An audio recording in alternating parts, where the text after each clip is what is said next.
भाजपकडनं विधान परिषदेच्या 3 उमेदवारांची यादी दिल्लीला पाठवण्यात आलेली आहे। भाजपकडनं 3 उमेदवार परिषदेच्या रिंगणामध्ये असणार आहेत। भाजपकडनं दादाराव केचे, अमरनाथ राजूरकर आणि माधव भंडारी यांना संधी दिली जाण्याची शक्यता आहे। विधान परिषदेच्या 5 जागांपैकी 3 जागा भाजपच्या कोट्यातील आहेत।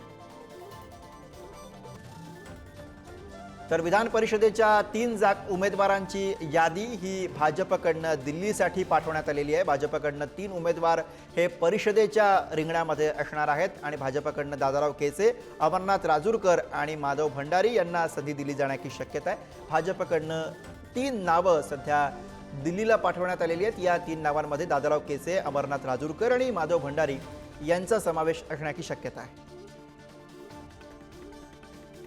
विधान परिषदेच्या जागांपैकी 3 जागा या भाजपच्या कोट्यातल्या आहेत आणि त्यासाठीची 3 नावं ही भाजपकडनं दिल्लीला पाठवण्यात आलेली आहेत आणि त्याच्यामध्ये दादाराव केचे, अमरनाथ राजूरकर आणि माधव भंडारी यांना संधी दिली जाईल अशा स्वरूपाची शक्यता आहे।